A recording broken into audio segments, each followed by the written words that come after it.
હવન અને યજ્ઞમાં શું ફરક છે? શું આપ એ વાત જાણો છો? શું આપ એ બંનેને એક સરખા સમજો છો? તો એવી ભૂલ ક્યારેય ન કરતા. હિન્દુ ધર્મમાં યજ્ઞ અને હવનની પરંપરા વૈદિક કાળથી ચાલી આવી રહી છે. ધર્મગ્રંથો અનુસાર મનોકામના પૂર્તિ અને અનિષ્ટને ટાળવા માટે યજ્ઞ અને હવન કરાવવામાં આવે છે. વેદ અને પૂજા પદ્ધતિઓમાં યજ્ઞ અને હવનનું મહત્વના વિશે બતાવવામાં આવેલું છે. યજ્ઞ અને હવન સનાતન હિન્દુ સંસ્કૃતિનું એક અહમ ભાગ છે, જેની પરંપરા સદીઓથી ચાલી આવી રહી છે. મહાભારત અને રામાયણ કાળમાં પણ યજ્ઞ અને હવનના પ્રસંગ જોવા મળે છે. યજ્ઞ અથવા હવન એક એવી ધાર્મિક ક્રિયા છે જેનાથી કોઈ પણ પોતાની મનોકામના પૂર્ણ કરી શકે છે અથવા તો અનિષ્ટને ટાળી શકે છે. પૌરાણિક સમયમાં યજ્ઞ અને હવનનું જેટલું મહત્ત્વ હતું તેટલું જ મહત્ત્વ આજે પણ છે અને તેને ફળદાયી પણ માનવામાં આવે છે. હવન અને યજ્ઞ બંને ધાર્મિક ક્રિયા છે, પરંતુ બંનેમાં ખૂબ જ ફરક છે. એટલા માટે ક્યારેય હવન અને યજ્ઞને એક સમજવાની ભૂલ ક્યારેય ન કરતા. આવો જાણીએ હવન અને યજ્ઞના ફરક વિશે. જય શ્રી કૃષ્ણ મિત્રો, સ્વાગત છે તમારું મારી ચેનલ સ્નેહ સાગરમાં. જો આ યજ્ઞ અને હવનના અંતરની માહિતી આપ સર્વને પસંદ આવી હોય તો મારી ચેનલ લાઈક, શેર કરી સબસ્ક્રાઈબ કરશો અને બેલ આઇકોન હિટ કરશો.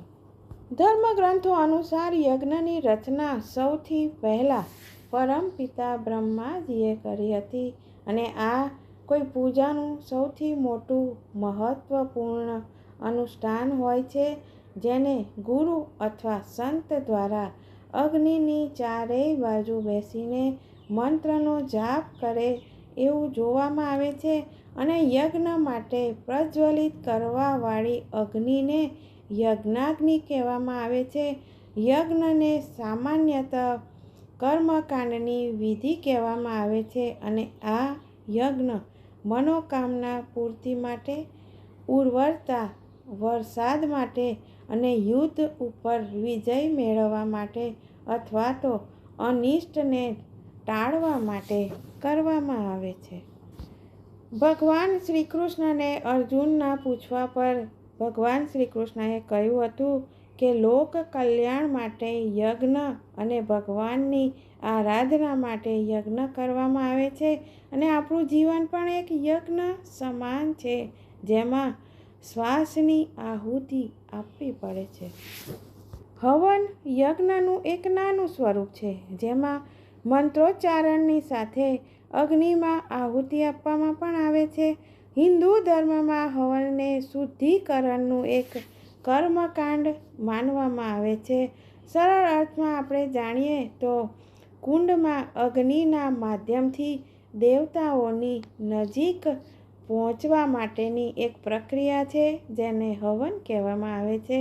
હવન કુંડમાં અગ્નિને પ્રજ્વલિત કરીને આ પવિત્ર અગ્નિમાં ફળ, મધ, ઘી, લાકડી વગેરે જેવા પદાર્થોની આહુતિ આપવામાં આવે છે.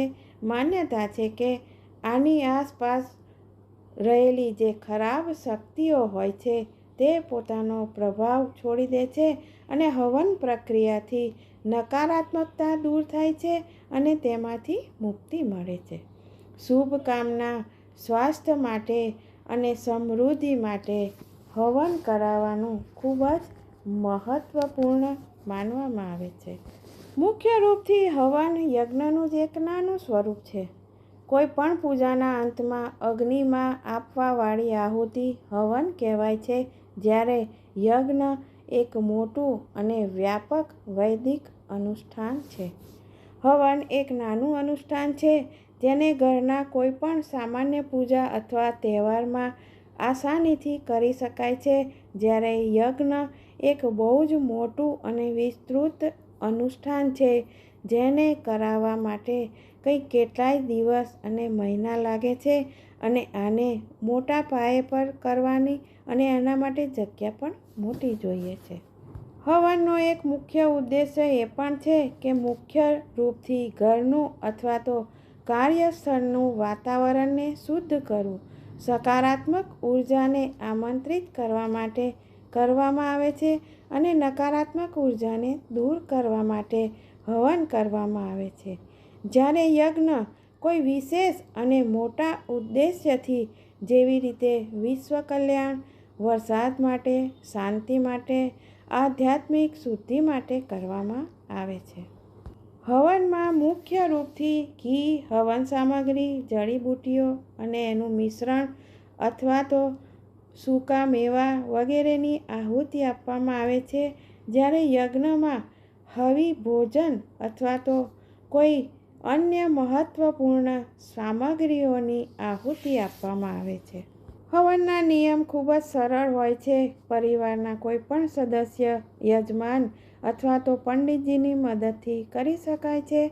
જ્યારે યજ્ઞના નિયમ કઠોર હોય છે, તેને વેદોના જ્ઞાતા પુરોહિતની પાસે એક મોટો સમૂહ હોય છે, તેના દ્વારા જ સંપન્ન કરાવવામાં આવે છે. અને આમાં કેટલાય પ્રકારના યજ્ઞકુંડ બને છે અને વેદોના વિશિષ્ટ મંત્રોચ્ચારથી આ યજ્ઞનું કાર્ય કરવામાં આવે છે. ટૂંકમાં કહીએ તો યજ્ઞ એક વિશાળ વૃક્ષના સમાન છે અને હવન તેની એક નાની શાખા છે. ધાર્મિક અને કર્મકાંડના આધાર પર બંનેનો આકાર અને મહત્વ અલગ અલગ છે. આમ યજ્ઞ અને હવન મૂળ રૂપથી અગ્નિના માધ્યમથી દેવતાઓ સુધી આપણે આહુતિ પહોંચાડવાની એક પ્રાચીન વૈદિક પ્રક્રિયા છે.